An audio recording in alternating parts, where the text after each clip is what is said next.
Hello, everybody. I'm pretty happy to be with you today. Share some of our experiences we have in trying to green the Chihuahuan Desert. Just to give you a little bit of background, on the last 2 years, we are supposed to get 9 inches in average precipitation the whole year. The last 2 years, we only got 7 in the 2 years. So just for you to know, like our context.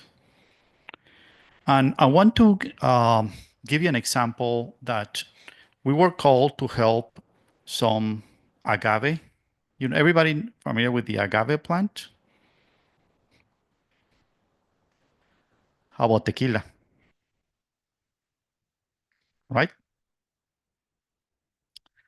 But there's a bit of a problem with the way the tequila is produced because we are creating these blue deserts. Why blue deserts? Because the agave plant is like the blue agave. And we were called to help this guy who attended a soil health academy. And he was very curious about changing the way things are grown in central Mexico. And our recommendation was let's use livestock. We did not plant any cover crops, but I think we got the right guy because he was very experimental and he was willing to take the risk, and they lost. So he started experimenting. He was kind of full-fledged because he started working with donkeys and sheep and horses all together at once. So let's see what happened. This is a typical agave plantation. So unfortunately, I mean, I love tequila, I love mezcal, sotol, yeah. But the way we're growing those plants are really, really very sad because it's a monoculture full of chemicals, soil sealed, because farmers were taught that the only plant that needs to be there is just agave. So just think about the erosion that is going on 99 point, you say something, right, John? 0.999%. Another view. Now think about these pictures were taken on the same day after 2 years of we applying what I call the power of livestock. Neighboring properties. Obviously, this is not the Chihuahuan Desert where I ranch is central Mexico. Maybe they get about 30, 35, 40 inches of rain. But think about how far we've been by planting the agave that way. They are now irrigating the agave, even they get 40, 30 to 40 inches. That is kind of ridiculous, right? But the only ingredient we used there was just livestock. Obviously properly managed, right? And we also give some rest at the beginning. So it was full of weeds and things like that. But then that was just a couple of years, no seeding, anything, just livestock. And now he has like another business by selling, this grass-fed meat as well.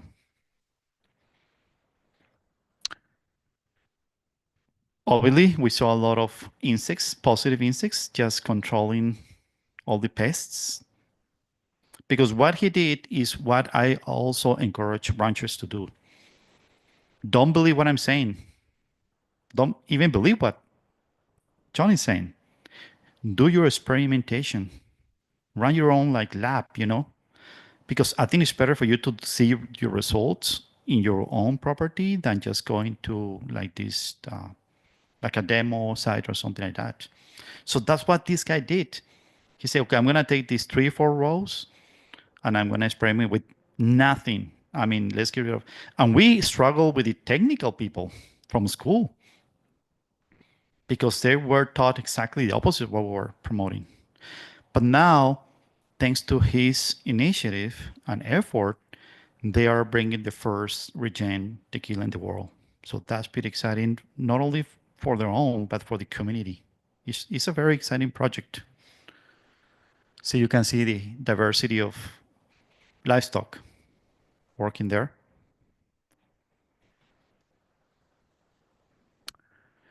Now, I came from the biggest state in Mexico called Chihuahua. So maybe when I say Chihuahua, may think of something like that, right? Kind of mean creature. If you ever go to Chihuahua, you're gonna see those Chihuahuas running along the hills, you know. They don't bite that much strong, but there's multiple bites. So be careful when you get out of the highway. But our state is quite diverse. I mean, it has a lot of a mountain range with pine forest, ponderosa. And I want to show you this, even though I haven't really got to my ranch yet, because we have probably the largest number of holistic regen ranchers in the world on a state, on a single state. So something is really going on there. So we are probably approaching like 2 million acres of people practicing this, which is very exciting. So there's really no more excuse there. Oh, you had your ranch down there on the high desert? Okay, we have 5 ranches there. Oh, you're on grasslands? Okay, we have another 10 ranches here. Oh, you're at 8,000 feet high? We have a ranch there. So that really helps a lot with the transition because we see there's people that really are going to be like the leading the way, right? But there are other people who are going to be following and they want to see 10, 20, 30 ranches. We have them. And this is spreading across the whole Mexico because we have a strong reference start working nice there. So you may think about these pictures, this one, this one, this one. I did not arrive here before. That was in Chihuahua a month ago. It's not like an uncommon thing. It's becoming uncommon because when I was a kid, it's used to snow. Remember, grasslands and snow do not stop on the wall. Okay? That is where we are on the largest Chihuahuan, on the largest desert of North America, the Chihuahuan Desert. And I want to show you this video. I'm not sure it's going to play here. It didn't play. Well, I don't know what happened. It didn't play, but oh, from the computer? Okay, sounds good.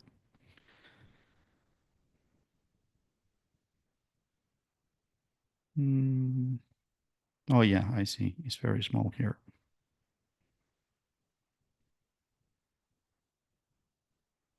No. Mm, Let's see. It's there, but just click it on it.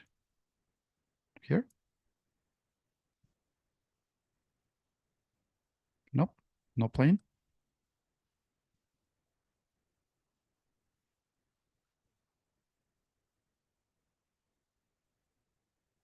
Here.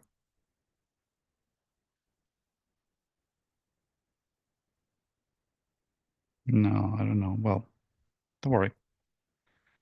So this is a video that shows you really the current state of the Chihuahuan Desert.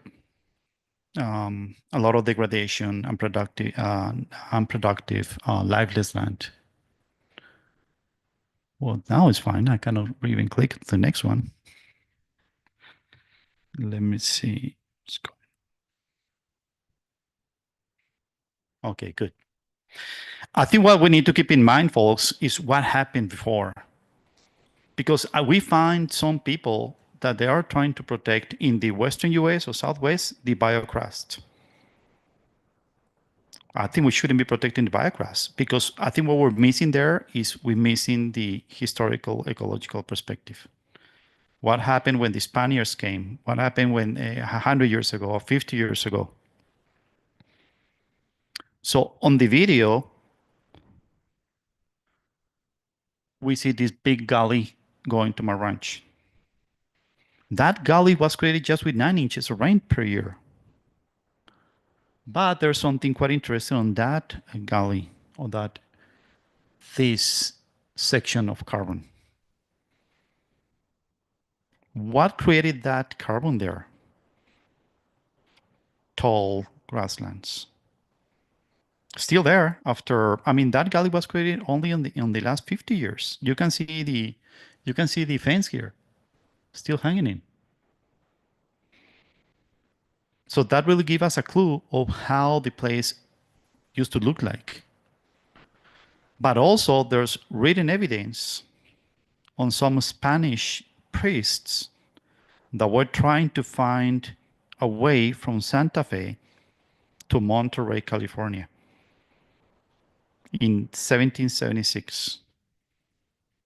And when they reach nearby Salt Lake, they say that they haven't seen such a beautiful tall grasslands in the whole New Spain, which was huge. So it is important for us to know what was before, because we know we can actually reverse all the degradation. Not sure if you share with if they let you know, folks, that there's going to be a crash course on Spanish here.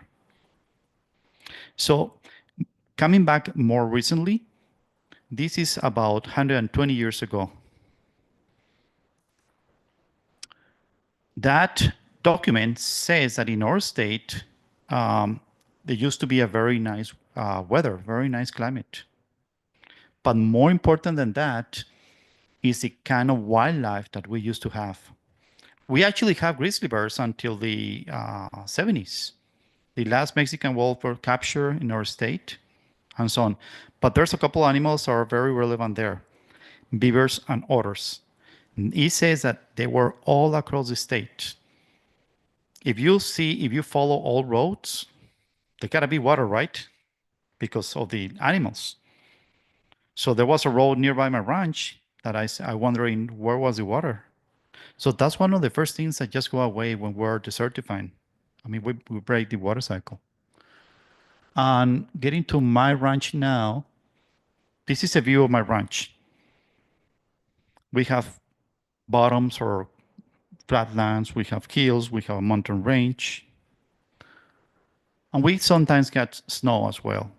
Obviously not much as you have here, but some snow as well. And this is a rainfall pattern. We pretty much get all the rain in 3 months, so we need to prepare to stockpile grass for the next year or so. Because we try not to supplement our cattle. Now, in the last 2 years, yeah, we were able to get into 1 year with 3 inches, but now the last year with another 3 inches, yeah, now we're supplementing. Now, some ranchers are concerned about us always grazing stockpile grass because it's not like at a vegetative stage, right? Like a optimal point. But we prefer to supplement with all grass than having no grass at all. That is pretty expensive. And this is actually a friend of mine gave me this trend on the rains, and it's going downwards. Unfortunately, the rain is going downwards in my ranch, and I have seen it in many places as well. Less and less rain. So can we do more with less rain? I would say the answer is yes. Because when I joined the ranch, my dad had a present for me. We got 20 inches of rain on that year. You know what we did with those 20 inches? Not much, because the soil was so compacted. I mean, it just ran off, and it just took all the topsoil. Now, folks, thanks to the management that we have, if we only got 6 inches on the right time, we don't need more. We don't need to destock. We don't need to feed. We don't need to do anything else. So it does make a big difference the way you manage. So what do we do? Well, this is another video, but I'm not even gonna play. So we do, as Jon said, intensive grazing combined with a long rest period. And I want to show you some results. Well, when you're managing in such a brittle environment, you need to have some built-in flexibility. Some people play with the time, some people play with the area. We play with the size of the paddocks. If it rains a lot, so we say, for example, okay, we're going to be moving twice a day. So how much forage we need for half a day? That's it. It could be, if it rains, it could be very short. I mean, we don't really get to cut into how many pounds per acre or things like that. It's just that how can I make my cows happy? We take care first of the well-being of the cows, and then regeneration on the land, soil health is going to come after. Because at the end of the day, we're making money out of the cows. So we cannot sacrifice 1 year just to make soil better. So we always saying, okay, how much do we need in area for half a day? If we are in a non-growing season, bigger. And then also it depends where you are at the ranch. So it's all about art. You mentioned that, Jon. It's all about art. It's more art than science here. In this example, which is another video, but I don't think it's going to play either. No, let me give it a try because I think we're missing some good stuff here.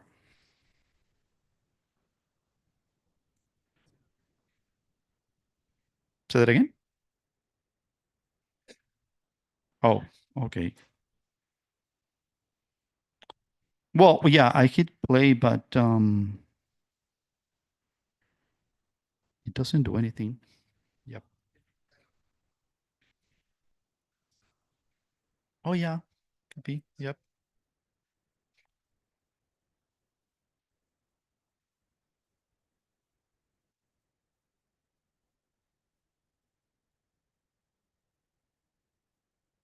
Mhm. Oh, okay. Maybe it's not installing the. Yeah, that's fine. We can keep going. No, just leave it there. So my message is we always that is the art of observing and determining for example, I was one with my foreman and he sized the paddock on a transition zone, I would call it, because it was not on the flat land, it was not on the mountain range, it was a combination of perennial and annuals on a non-growing season. So perennials, through good management, they're always going to have something green at the bottom. So he only estimated the green to determine the size of the paddock, not the yellow, the green, or the gold. Because if you really want to keep your cows healthy and you're not supplementing with any protein block, you need to count the green so they can digest the gold. You follow me on that? So he calculated the green and then the cows were happy. We try not to force the cows to eat something. There was another situation where we graze also that transition zone during the growing season, and they were mostly annuals and they eat the whole thing. On the way back, it was already like winter and they just passed by. And I was asking my foreman why you didn't graze this paddock? And you know what he had told me? They didn't want it. I'm fine with that. Right? I mean, we have to be really very like soft on our management. We tried to force a lot of things at the beginning and it didn't work.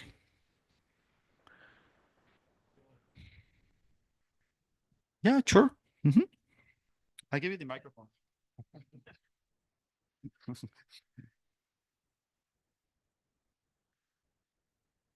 You can see that that grass is a native grass. We never imagined that in the middle of the desert, we would be able to grow a 7 feet tall grass. No seeding. I got a group of friends who went to the ranch and they saw the grass and they start grabbing the seed and put it in their bucket. And I told them, well, it was pretty expensive. I told them. Good, no? Okay, sounds good. So my point is that we need to create the conditions for that seed to germinate. And this is a very important message because it's all about patience. I think we all going to be successful on this kind of management if we are patient enough. Even if don't agree on some things, how we manage, is the years that you apply consistently this management that is going to deliver results. So don't give up at the middle. I mean, we're going to make mistakes. My point here is that you cannot go from bare ground to 7 feet tall at once. It's impossible. One of the things that I struggle a lot with ranchers is, okay, you go from here, and then if you apply enough animal impact, you know what the first thing you're gonna get? A bunch of weeds. And we ranchers hate weeds, probably less than farmers, but we hate weeds. And that includes thistle and pigweed. Have you seen the root system of thistles and pigweeds? That's a taproot strong. See, we need to change our mindset, folks, to think how nature is trying to help us. In New Mexico, they complain about cholla cactus. And sometimes I go and present there, and the only question they have for me is, just tell me how to get rid of the cholla cactus. Well, the cholla cactus has a purpose there as well. I'm gonna send you thorns. See, there's a miscommunication between us and nature. That is reality. You know, I was in Kansas. This guy was a great grazer. I mean, beautiful grasslands. But then his father, who was 90, asked us, never grazed on the last 40 years. We counted 30 different cacti species. So nature is ready for whatever we manage. Whether we don't like it or not, well, that's a different thing. Okay. So these used to be our former winters, folks. Tough. Remember, we can use 3 colors for this: green, gold, and gray. We don't like gray because gray doesn't fit the microbiology, gray doesn't fit the wildlife, gray doesn't fit the cows. Right?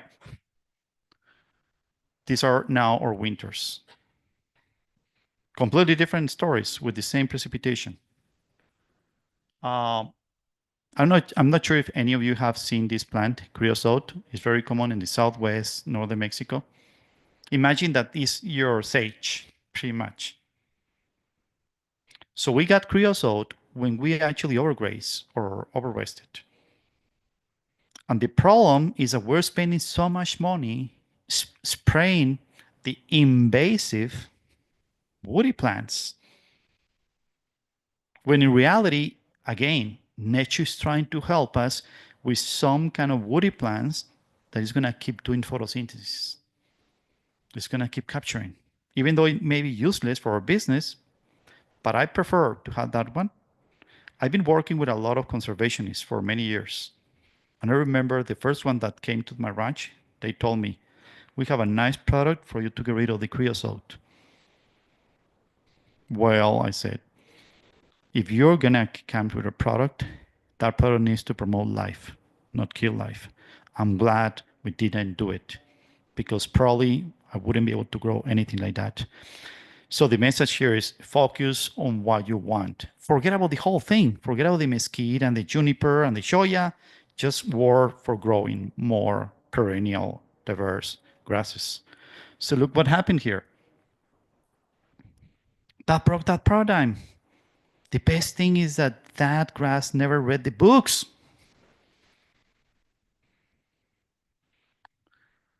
So, or examples at the ranch as well. You know, this is like a neighboring property on my ranch where we got the same precipitation. After 7 months of 8 months of no rain, my grass is coming up, it's greening up. And my neighbor's ranch is still sick. You know, the grasses are just still struggling. And this is on the same spot in summer after the rains. So you see on the right side is my property, the left side is the neighbor property. The most interesting thing here is that I'm running 4 times more cattle per acre. I have a problem with a lot of institutions and conservationists because when they see this problem, they tell the rancher, lower your stocking rate. No, I think that's just wrong. I mean, we're not really thinking through. So this is same day in summer. driving to the ranch. Remember, here we never apply any irrigation, any spraying, any burning, just livestock and and patient, obviously, right? So that's what I was telling you about succession. I mean, we as ranchers are pretty bad at kind of documenting what we're doing, but finally I start taking a picture on the same spot. And you can see bare ground here with a little bit of weeds. Now, in 3 years, more weeds. See, I'm telling ranchers, if you're doing a good job, you're going to have more weeds. On all those bare spots in between, whatever is remaining of the grasses, you gotta grow weeds. And then in 3 more years, now we have perennial and annual grasses. Did we seed something? No. Do you need to have the seed on the ground? No. I mean, nature has many ways to put the seed if you create the right conditions. Nature has birds and wind and water and livestock and wildlife. It's just the most important thing is for you to create the conditions for plants to germinate.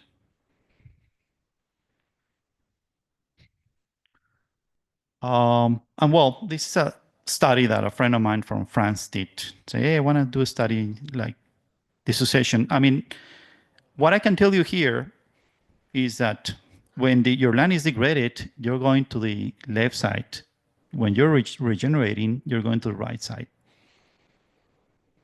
As you can see, nature gets more aggressive towards us, saying, you know who bats last year? Me, right? And I want to know what you think about these following pictures. What do you think about that hard pan? Is it good or bad? Bad. Anyone think that is good for something? I mean, remember, we're trying to see how nature is trying to help us, right? Even in the most degraded place.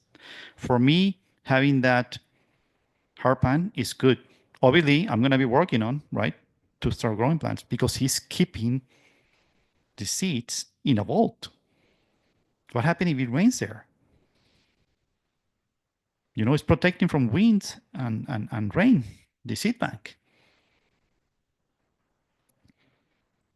How about grasshoppers? Lovely, right? Anyone has an idea? Cycling nutrients, exactly. Why do we have such a pest of grasshoppers? Because our plants are weak. So nature determined at that point, okay, guys, the plants are going to die anyway.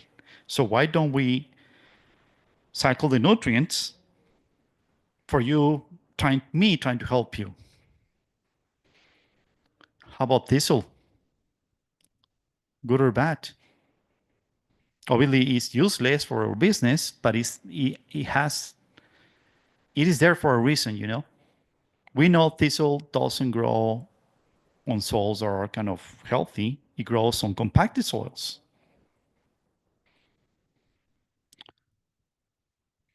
Pigweed.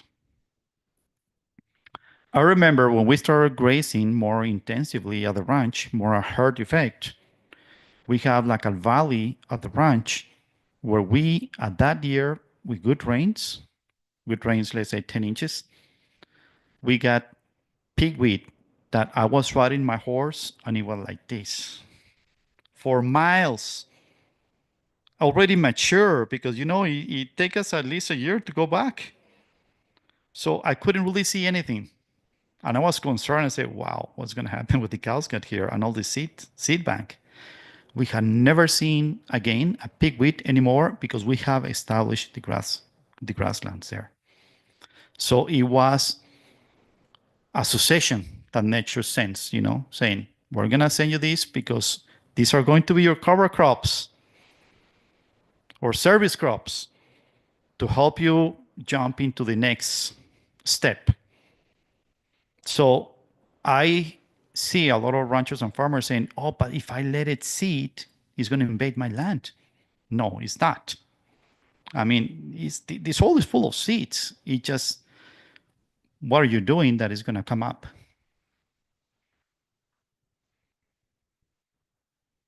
Mm, you know what I feel about overgrazing and overresting? Nowadays, you see these pictures. Obviously, that was overgrazed, right? That's nearby my ranch. And this been overrested. Too few cows in a large pasture, just too selective, right? So the world's grasses start getting lack of grazing, oxidizing, I mean, just dying. And then this is New Mexico, I-25.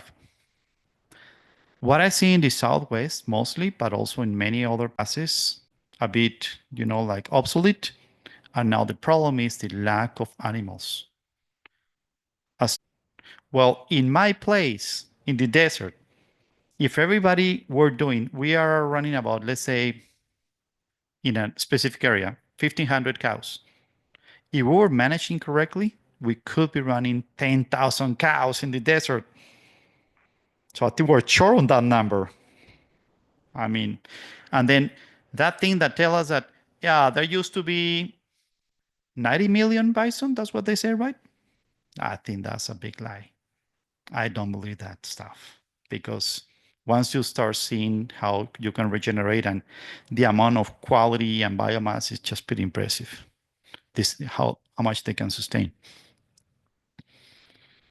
Um, I want to remind you that we are really dealing with a very complex system of living things. It's not easy. I mean, for me now, going to my background of computer science, developing software for financial markets, that was easy. I can tell you that. Now, when I get into this, it's complicated.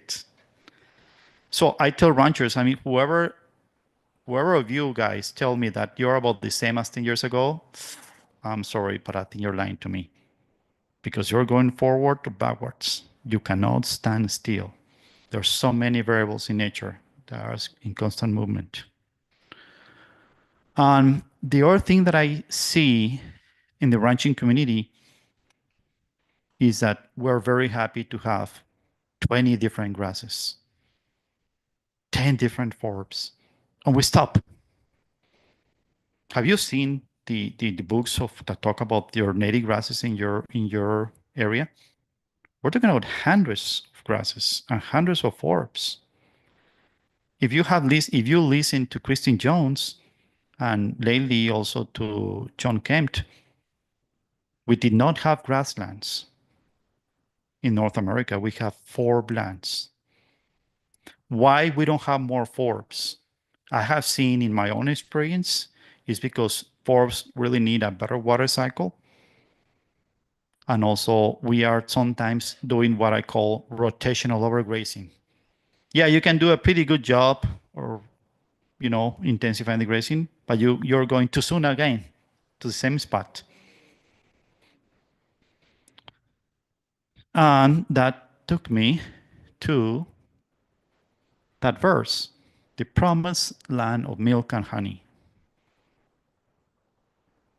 Right? So what do we need to produce milk and honey? Forbs, right? Have you measured the breaks or the sugars of any kind of forb versus any kind of grass? The forb will always beat the grass. That's how we can make our cows fat. And that's how we can produce tons of honey, as you mentioned in your presentation. So this is a pretty good forb for us, but it only grows among the grasslands. Because grasslands are actually helping that forb with a better water cycle. So now for me, growing grasses is a way to get more forbs. Thick, perennial, deep-rooted grasses. Well, this is another video that will not work, but you can see that there's on that video that there's a lot of life. That's how I want to see my grasslands. I don't want to be a grass farmer anymore. I prefer to be a four farmer because that's kind of raising the bar, saying, hey, okay, that's great. You have grass, but how many different grasses? We work with the bird conservancy organizations in the US because, again, there's no wall for the birds. So they come from Canada, northern US, maybe here, I don't know, and then all the way down to Chihuahua Desert.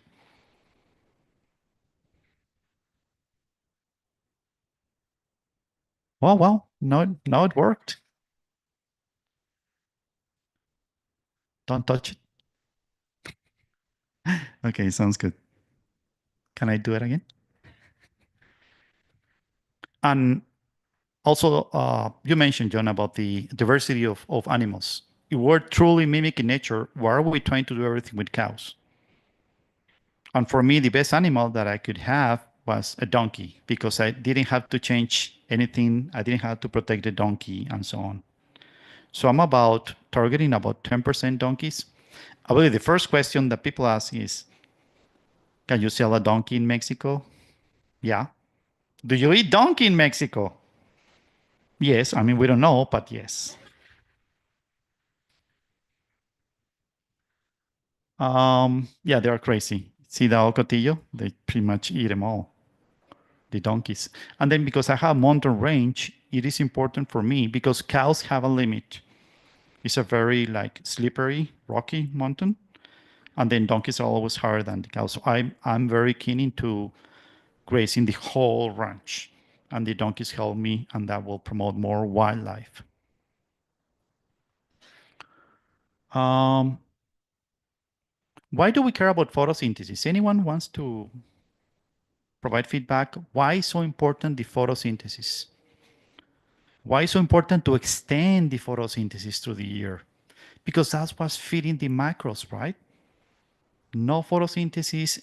Imagine that if we go to many places, including Washington and Oregon, where we are, and California, obviously, and a lot of places, but just kind of unusual places, we're relying mostly on annual grasses because we already got rid of the perennial grasses.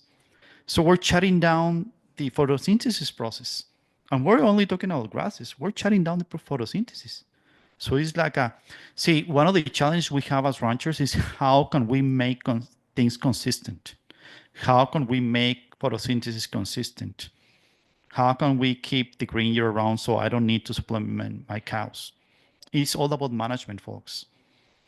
One of the key indicators of you're doing a good job, you are extending the green season. And many people may say, yes, Alejandro, but it's Mexico, it doesn't get any cold. Well, we're the same. I mean, when I listened to Gabe Brown talking, and when I went to his ranch, and he has green in North Dakota at the bottom. And that's what is really helping me save money. I have green at the bottom of my grasses now, which used to be, see, the problem is not having perennial grasses. I used to have perennial grasses, very few, but reality is that through management, those perennial grasses stop behaving like annual grasses. Now they are start behaving like a perennial grass, doing photosynthesis year round. So working with the bird conservation organizations, they do the transects, they do the studies and how many plants you have. We went 10 years ago from 20 different grasses to 2 years ago, 80 different grasses. We need to raise the bar, guys. Let's not be like, just happy to have 20 different grasses. Look at this picture. This is one of the pictures that I like it the most because we're talking about the same kind of grass. Tobosa grass. I think people from the Southwest are very familiar with this. But I asked the experts, hey, I was playing a hardball there. Tell me what kind of grass is this? I mean, this picture was taken on the same day, winter. My ranch and a ranch nearby. And they say, well, yeah, this is Tobosa. How about this? We have never seen that grass. The grass form changes. Why does it change? Why do the grass have more leaves? than stems. Because the macro herd is asking the grass, hey, we're growing, you better change and have bigger panels, bigger solar panels, right? And then, the cows cannot eat this. They will die on top of that grass. The cows eat this whole thing.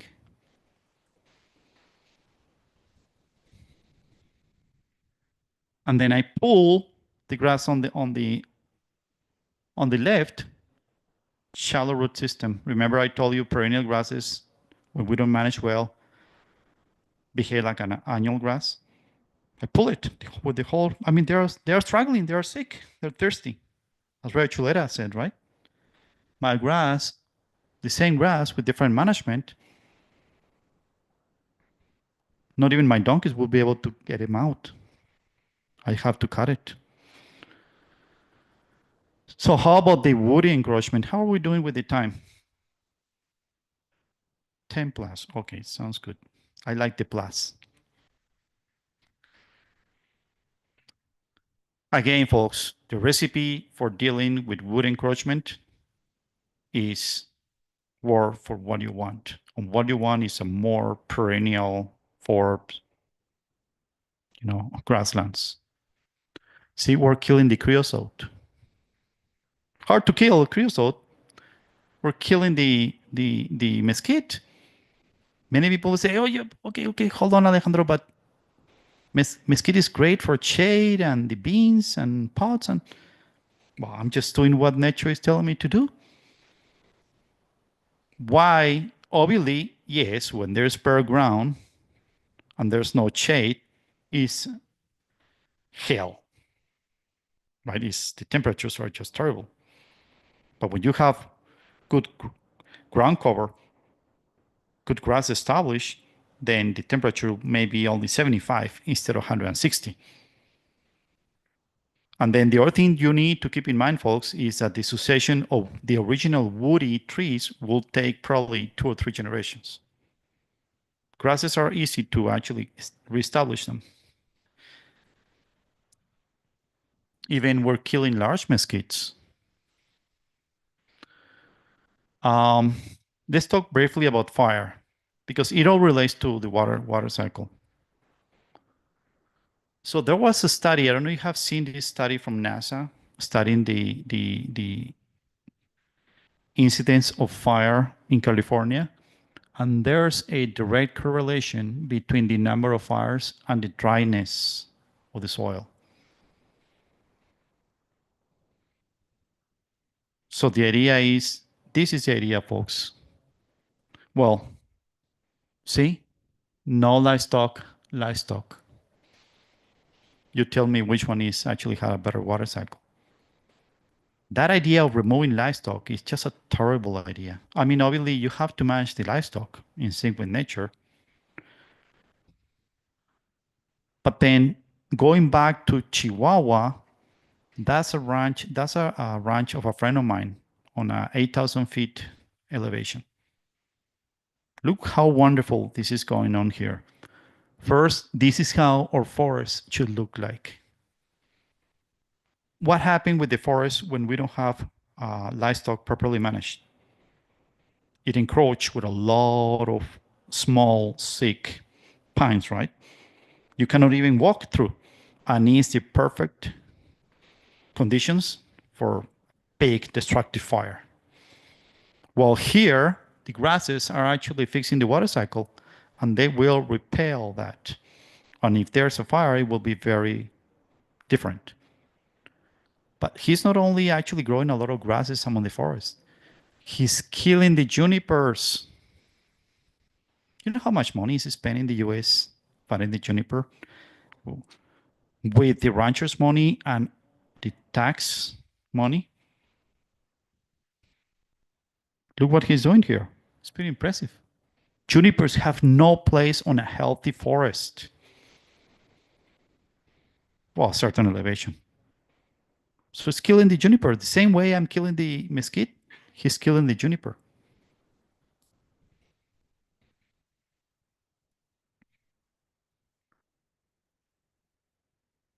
You read that, right? It's not mine. It's from the early 1900s, actually. So probably most of you have run the infiltration test, right? That ring. Raise your hand who has done that infiltration test. Majority, yeah. So we need to think holistically, to say, okay, what is the ecological services we're providing by infiltrating more rain? Then also the small water cycle. I know this picture was taken on this exact time, but we ranchers doing this are experiencing about 10 to 20% extra rain. What is the size? I don't know. Maybe it's 10,000 acres. I don't know, because it depends also on the context. But we are experiencing not only better effective rainfall, but more rainfall, which make a big difference. How about other creatures that are helping us there? What do you think about that cow pie? It's going to be there, right? It's the gray color we don't like. Yeah. Why? Ivermectin. You know what was the most ironic thing there? That it was from a bison. This is the activity we want to have. And I was very ignorant. I want to be honest with you. When I was presenting once in Montana, because a lady asked me, how many dung beetles are here in this part of the world?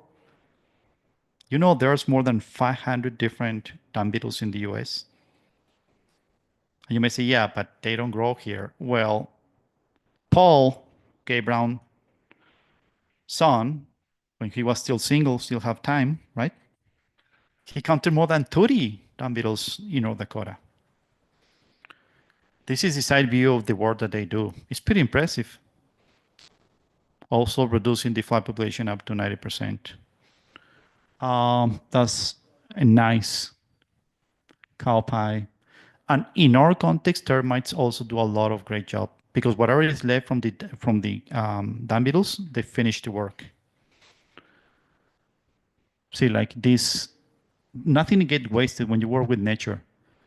See, all the branches start falling down when the mosquito is sick, and then the termites take that and put nitrogen into the soil.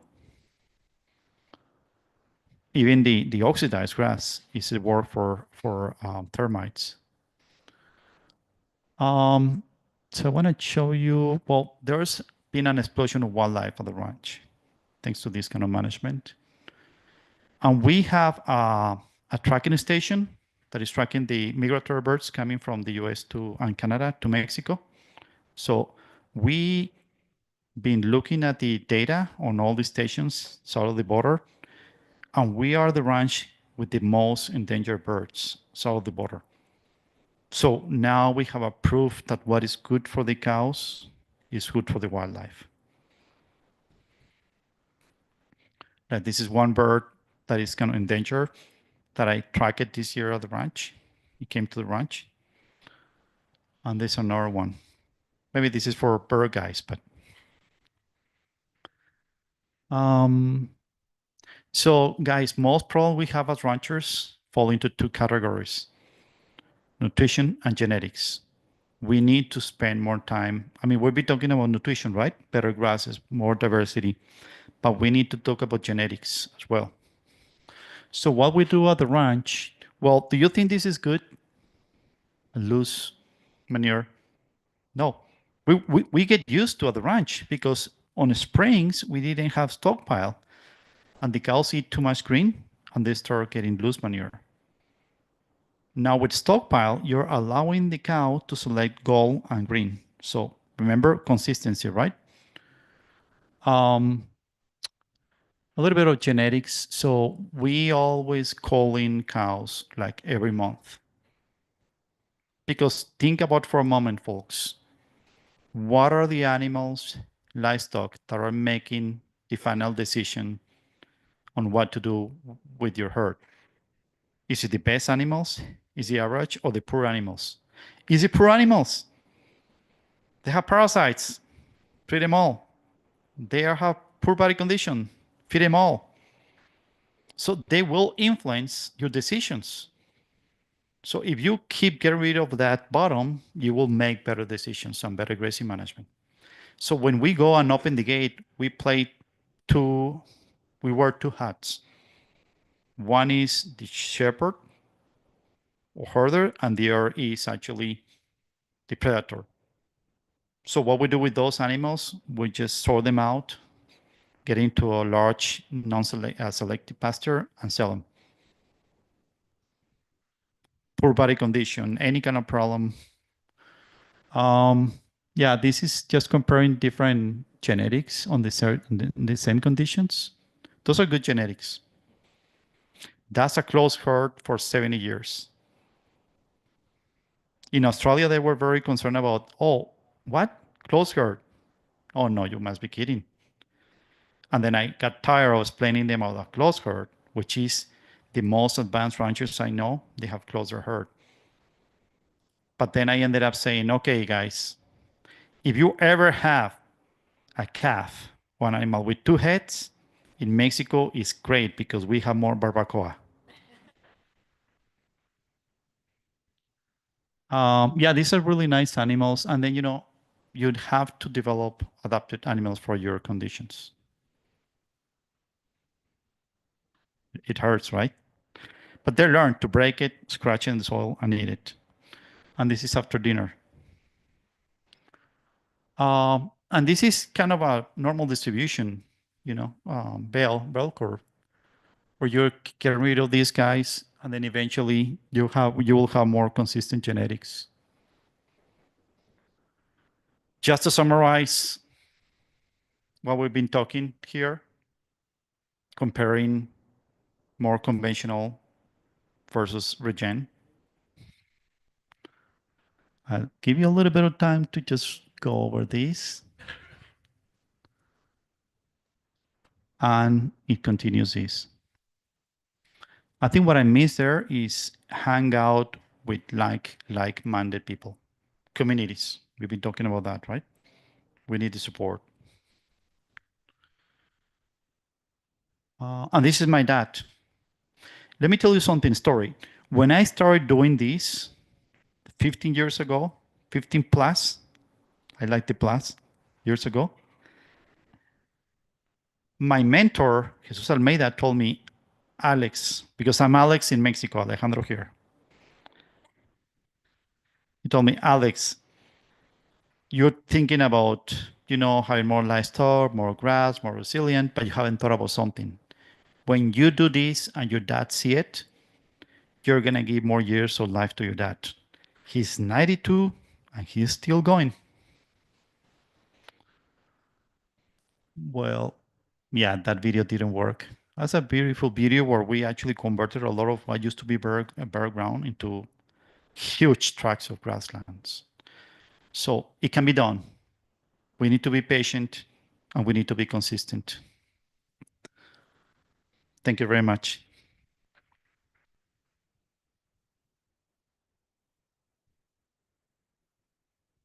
Thank you. We'll follow the same format and open it up to questions. Pete will be coming around. I encourage those on Facebook Live, type those questions in. We're jotting them down and we will ask them up here. Do we already have a question, Pete? Nope. I'll start out. Thank you, Alejandro, for your presentation. One question I had, you showed us a picture towards the beginning of grass that was 7 foot tall. Can you describe the practices that you used to get to that, and how long did that take? Yeah, thanks for your question. See, one thing that we always recommend ranchers in a brand new, like a guy getting on board of this, and we learned the hard way, is to work on the best spot first. So if you see my ranch is kind of color different, like dark green is high priority areas, high productive. It could be a meadow, riparian. That's where we start. And then that means that some areas that are very degraded, they want to still getting worse. But here is all about saving the ranch, right? Saving the rancho. So we want ranchers to get results quick. And that's why we go and we ask the rancher, show me your best spots. And they maybe say, well, but why? Well, because, I want you to see results in 1 year. So usual recommendation is give me a third, let's say just for example, a third of that pasture, and then move your cows once a day for 10 days. That's it. I don't want you to do more this year. And then protect that spot for a full year. So more significant animal impact combined with a long rest period, and then they will see the difference. And that is a highly productive area. I mean, that doesn't mean that the whole ranch has this 7 feet tall, but it's an example of the potential, and also that get them excited, because we can talk for days here, but reality is people get motivated by what they see. More ranchers and farmers. Yeah. Do you So, ever harvest any of your seed and move it around, or introduce any seed, forbs or grasses to promote it faster? just give me just 1 second. So just to finish here. So where you have this tall grass, they were already tobosa grass, but nothing else. So you already have like a base, like a foundation. Instead of starting from bare ground, you start from poor condition grasses, improve those, improve the water cycle, and then you start seeing more diversity. Because we don't have more diversity because obviously it could be overgrazing, but also a poor water cycle, lack of filtration. No, I haven't really put any seed on the, but I know ranchers in Chihuahua where they are actually putting some seed on the feeders. They put some fistful of seed, and then that will give the seed more chance to germinate. Sometimes it could be 1 year that you don't see anything, but in a good year, oh my God, you start seeing that seed. Yeah. But no, we haven't really done that. Did I answer your question, sir?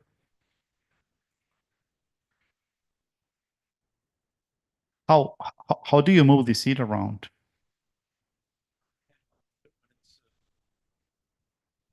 I just hand harvest it and move it around to bare spots or where I'm feeding supplemental feed, and try to promote the grasses and the forbs. Yeah. Most ranchers there in Chihuahua put it like on the sea salt, or maybe they are mixing sea salt with minerals. Yeah, that's what they do. It's a pretty an expensive way, to spread some kind of grass that you want. Yeah. Okay. Say it into the microphone. From Canada, the gist of it was, how do we manage parasites without insecticides? Well, parasites on the cattle, maybe. Fly strikes. Oh, okay. I think we have a very powerful tool, which is selection and calling. I think we are not using that. I have been in ranchers in the US where they have this big herd, and then we took a look at the herd, and there's animals in the herd that shouldn't be there. I mean, they shouldn't be there. I mean, why you're not calling those animals, right? So you can select for whatever you want. You can select for cattle that may only require like 2 months of hay, or that has less flies. And then why the closed herd works so well? Because that bull calf is coming from a cow that is trouble-free.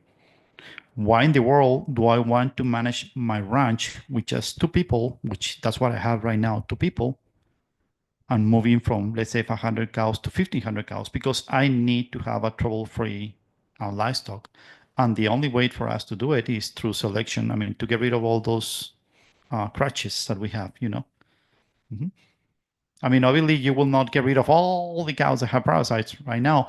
What we do is, let's say, we're going to get rid of 24% per year. If we're calling every month, we have to call the bottom 2%, whatever reason, poor body condition, poor hair coat, a lot of flies on whatever they're struggling. Yep. You talked about, sort of visualizing what you want versus what you don't want. And I was just wondering if you have any, what you want for that incised crick bed, the washed out crick. Do you have a vision for what that could look like? Do you mean like the very deep eroded? Yeah, I'm asking because I have that exact crick. No, let's take another example. No, well, what happened is that on such a degraded places, like my neighbor, I mean, I'm very lucky because I have two neighbors are on board. I'm excited about that. And it's not easy to convince your neighbors, right? Much less when you were the last one to get in there. But one of them has 80,000 acres, but he has 10,000 acres are really like, remember that gully? Well, that gully goes to my neighbor and he irrigates the whole thing. I told him, all the money you're going to put it on those 10,000 acres because he's kind of like a sub-irrigated naturally, right? Almost naturally. So he got his cattle, 500 cows spread all over the ranch. Now everything is just one herd, and then he's not spending any more on inputs. So now he has a profitable business. I mean, there's a lot of work to be done, but it's very, very important for you to start on the best places because we always have the tendency to try to correct what is ugly. We don't want to see it. Yeah. No, we have to have the discipline, to say from best to average to worst. How long is it going to take me to go to the worst? When I say the worst is the most degraded, the less diverse, the more compacted, the farthest. Well, maybe it's 10 years, but for us, the most important thing is how can we save that rancher to be profitable as soon as possible and to get results so he get motivated. Alejandro, can you talk about the regenerative microbes in the air that are helping you to form more raindrops on your ranch? I read your paper. Oh, well, they just used my name, but I didn't.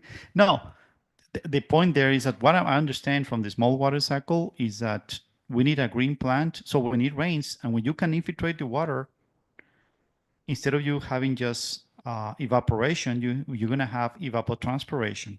So that's going to go through the leaves and then go to the sky. And then that will actually seed the clouds with aerobacteria, right? Because it came from a plant. And that will make it rain again. So that's my understanding of the small water cycle, which is about 40% of the whole rain that we get. And that's the one we're losing inland.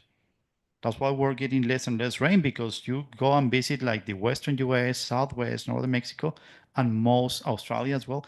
And most grasses are annual grasses are in a very, very poor condition. And then the leaf to stem ratio is very poor as well. Grasses are in like a protective mode, almost stems. I mean, I can tell you that if I were going to start the ranch again, I wouldn't be using cows. That was a very expensive proposition. I mean, given the condition of many of the southwestern, US southwestern states, the best bet probably would be to throw a lot of bunch donkeys that are doing nothing right now because they're considered like pets, and they can regenerate pretty much any land.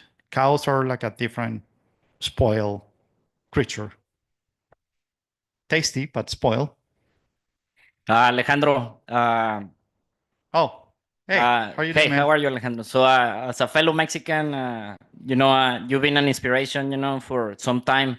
Seeing your work, your success, I've been endeavored, in the same path, maybe a little bit later.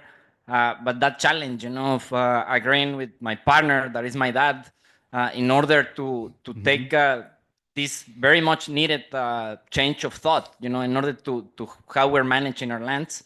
What could you tell to younger farmers, ranchers, that we're facing that necessity, of communicate generation transition? So what could you tell us about that? Yeah, thank you, Bildo. And thanks for showing up. Well, to be honest with you, I was very lucky with my dad because my granddad lost the original ranch. And then my dad always wanted to have a ranch, but when he was 14 years old, he went to work at the bank. And he did well at the bank. But then, the bank has a different dynamics than a ranching community, like a lot of change. And when I told him, well, it was kind of very interesting because when I told my dad, why don't we do what Jesus Almeida or Octavio Bermudez, like my mentors, are doing. No, why don't we do this? And he told me a couple of things that were, I was very blessed. Who's doing it? Oh, this and this. Oh, they are hardworking people, honest people. Okay, that's good. Like check mark. And then just show me the results. That was on a check mark. So I really did not have problems with my dad to implement this because he was pretty much looking for results and he trusted the people that were doing it. Yeah. Unfortunately, I didn't have like a straight answer, but yeah. I mean, sometimes we say one funeral at a time, which we don't like that, right? Because everything can be lost. Alejandro, I want to ask you over here. Where? Oh, okay. Oh, hey. I want to ask you about the difference, how you approach management in a wetter year compared to a dry year, when the priorities are different. Can you speak about how that changes and what the priorities are like when you're transitioning in that? Yeah. See, that is one of the challenging things about managing the grass, right? Because at the end of the day, we're selling grass through livestock. So we had became more conservative. We were in a 1 year rest period before, and it was working okay. But now that we have these big peaks of and probably 1-2 years of drought, we're now like 18 months of rest. So we have probably enough stockpile for a year and a half, the following year and a half. And what we have noticed is that, I mean, one of the questions is why the grass get oxidized. That's a question, right? Because sometimes you say, well, if you wait too long, the grass, when you try to graze it, is going to be very oxidized. What we're trying to do with the long rest periods is promoting diversity, first of all, because we have seen some trials. Even we work with some guys in South America. They're more like a scientists. And they did the trials. This actually break a paradigm because we were taught to graze on a vegetative stage, right? Like at the optimal point and a wood stage. That's the optimal point. I mean, yeah, I do believe it's the optimal point between energy and protein. But he did some trials even in tropical grasses. You know how the tropical grasses are like a fine wood when they go over the optimal point. Well, he did, it's a different context, but just for you to know, like most people just were given 30 days of rest. This guy went to 30 days and 70 days, waiting the heifers every day. It was amazing to know that the heifers were getting more on 70 days because nature actually gave them more diversity, forbs and legumes. With just that double rest, he got more diversity, and then it allowed the heifer to select not only 2 or 3 grasses, but diversity. So that's what we're trying to do with long rest periods, and also peace of mind. You know, because you know that if it doesn't rain next year, then you have stockpile grasses. And because you're constantly selecting for the genetics that can thrive on that, then, I mean, when we talk with ranchers, we know that you need to work on the nutrition, meaning grazing management, and you need to work on the genetics. You just cannot, any of this can fall behind because it's the combination of both that will give you the best results. Yeah, but well, depending on the range, yeah, we build more paddocks or less paddocks, but we don't change. Now, if we have a lot of grass, then we can bring stalkers or leaves or something like that. Yep. What would you recommend for managing very dense mesquite and huizache? Where's, Oh, over here. oh, And also thoughts on using goats and sheep. sorry, can you ask the first question? What would you recommend for managing very dense mesquite and huizache? Sometimes it's so thick that you have to use kind of mechanical means just to at least to clear some paths. But then the recommendation is always the same, you know, work on the foundation, which is a good grazing management. Because, yeah, I mean, doing mechanical or any other spraying or burning, it will not help. Because if you don't change the way you graze, it will come back again. It will come back again, but grasses, we need to establish more perennial grasses to prevent from those woody plants to take over. And then you have another question? The second question was your thoughts on using goats or sheep. Oh, goat and sheep. I think the more diverse, the better. but I usually don't like to recommend ranchers to go on a multi-species because it's a challenge by itself, one species. So once you get that okay, then probably you can think about other species. Yeah, but I think diversity is kind of, for me, the name of the game, you know, in livestock, in plants, and things like that.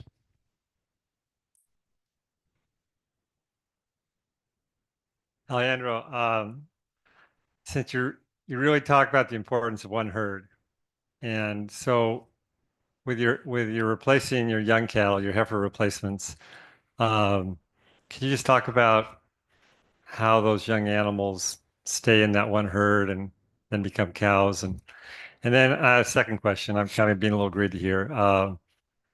You talk about these long recovery periods. Do you change your stock density over the course of the year depending on where the animals are at? So yeah, thanks. Yeah, let me answer you the second question. Do we change the stock density? No. It's the cows telling us what to do. Like in Australia, they ask me, what do you do in a drought? Do you leave more grass? It's my cows leaving more grass. I mean, I just follow their lead, you know? If the majority, let's say that I'm willing to take 2% out, right, per month. If the majority of the cows are doing well and they can take more, that's fine. But if they cannot take more, I just move them.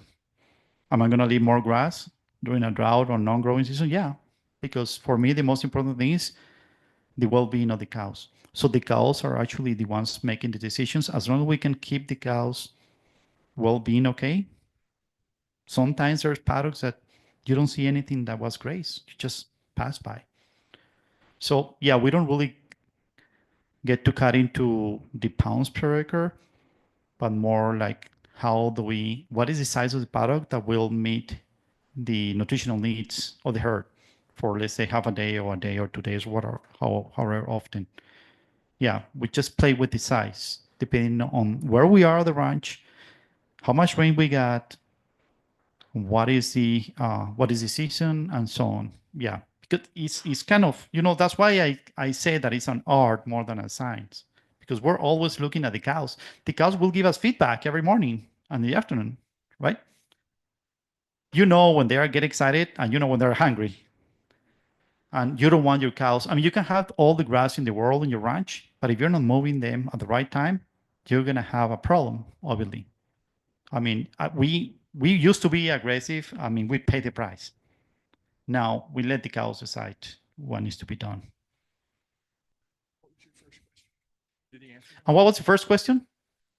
Oh, it's about the younger female cattle and just the fact that they're all in one herd. Just how does that work?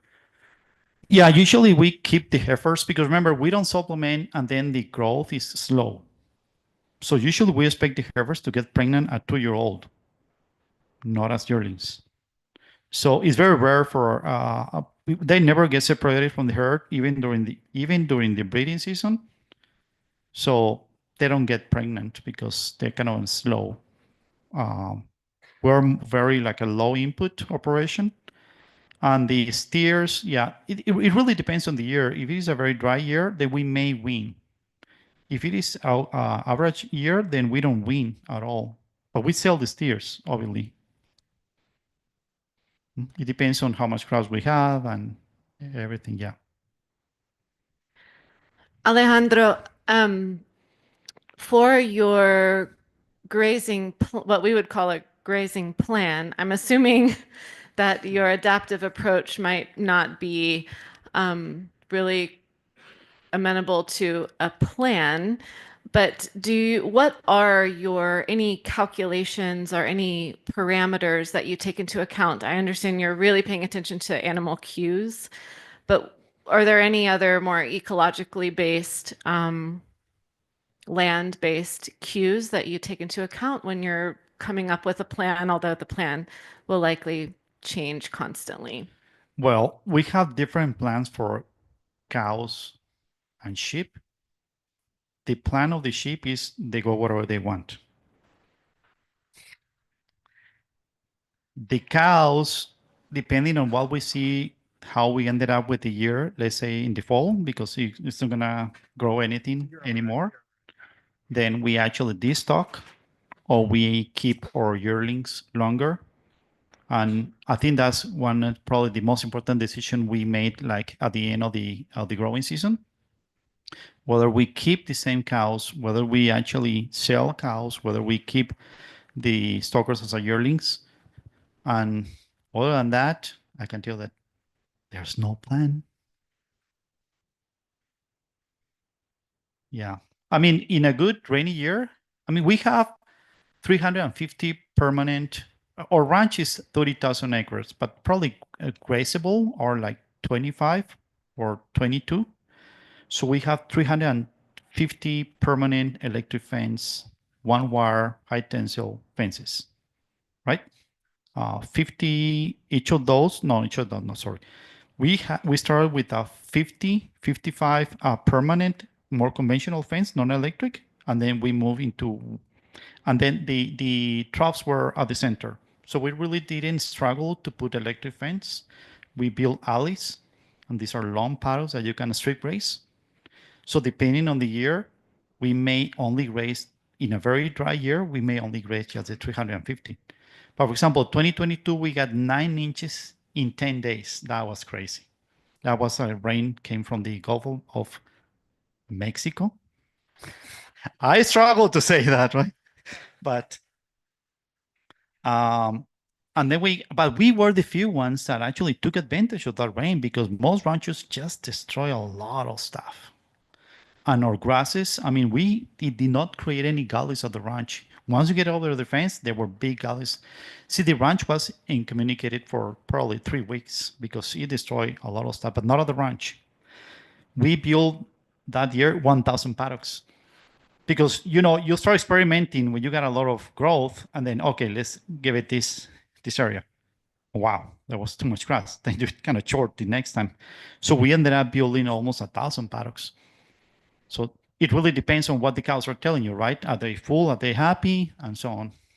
Yep. That kind of answered my question, but have you ever experimented using a herder rather than fences? Where are you? Oh, okay. Yeah. Well, my question was on cattle movement, like moving them all the time, but you answered that with electric fence. But have you ever used a herder, like a sheep herd, but instead of, and then how do you water in all those paddocks? Yeah, there's no perennial creeks or springs. Maybe they used to be, but I didn't have that blessing, right? So we have wells. We have 6 wells across the ranch. Some of them are connected. So we see, one of the things that are very important here is the foundation of this management is water, right? People get too excited about doing intensive grazing, and then they grow a lot of grass, but they don't have water. And then you know what most people ended up doing? Splitting into multiple herds, and that automatically duplicates the work and the labor. That's why we want to keep things simple, but because remember what Lasseter said, the cattle business is a simple business. The most complicated thing is to keep it simple. So that's why we strive, to have one herd. Obviously, we had the bulls in another section, but yeah, I mean that's how we do it. So sorry. So we have we see one of the problems is we don't have faith of what could be done in the future. So my dad was running like a 1 1/4 pipe, black pipe, and then I say, well, probably it's enough with this 2 inch is just a lot. I mean, gravity fed, right? Because we have our wells or actually our water tanks as high as possible. It wasn't enough. So now we're redoing the main lines and then taking advantage of redoing with 3-inch pipe. So because our goal is to have 1,500 cows. So really the water always need to be ahead of the game. Forget about the fence. The fence is the easy part. Is having water that can be accessed on every acre of your ranch. I mean, take every acre as if it counts, So yeah, water is a big priority, and you always have to have plan A, B, and C. What if the wells breaks? What if this breaks? And yeah, it's all about water. I think that's what it really takes most of our time, thinking about how can I have a reliable livestock water system. Alejandro, I understand over about 25,000 acres, it's going to be pretty variable, but do you have an average amount of forage that you guys averagely grow? And then second to that is, what's your stock density? Like, what are you targeting of either, per acre or, pounds per acre? What are you trying to target? Do you mean like a stocking rate or density? Yeah, I mean, I guess your stocking rate is what. Yeah. I think you do it more of density, so. Yeah, density, we don't really keep numbers. We just go, depending on the conditions.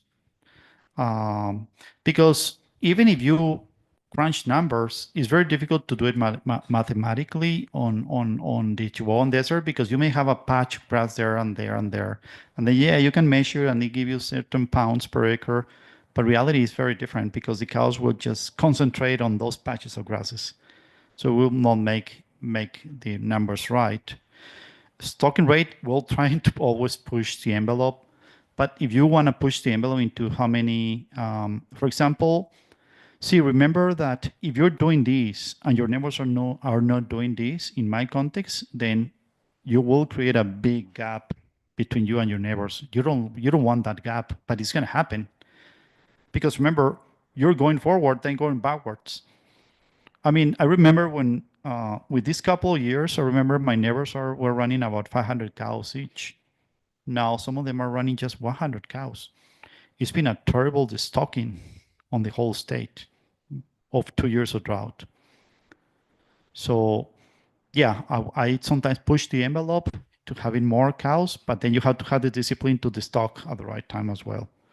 I mean, as one of our mentors, Billy Finance said, you need to make money. When you're going to make more money is when the drought. But you have to have the discipline to sell, make money, and then keep going with the core or the herd. Thank you, guys.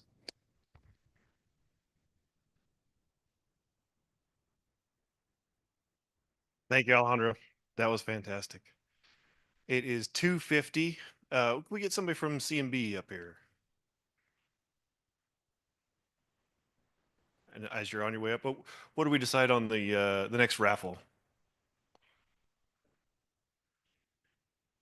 What's your favorite question?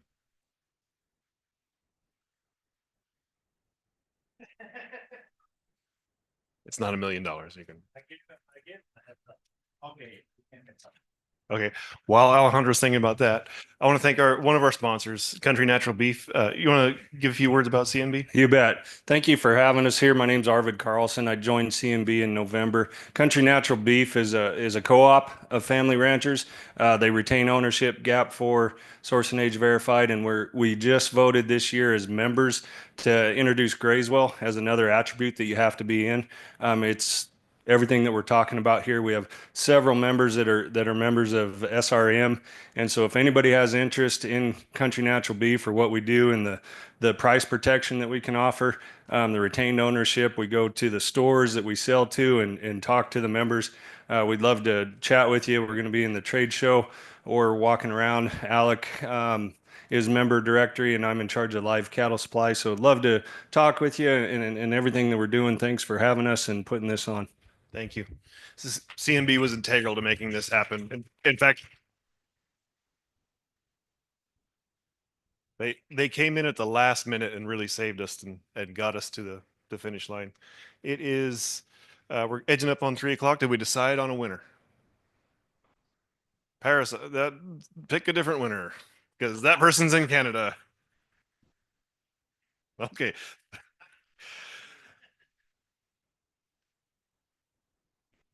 Oh yeah. Let's go back to the sponsors.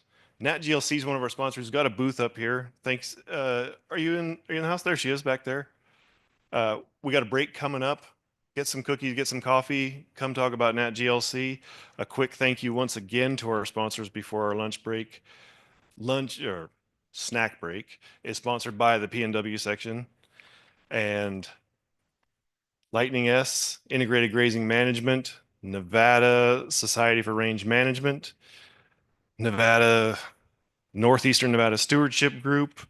We'll thank the others once again. If you see these sponsors, please tell them thank you. We could not have pulled this off, this caliber of speakers without them. Take a break, get some coffee, come back for Allan Savory, followed immediately by a panel discussion with all three speakers and some local producers.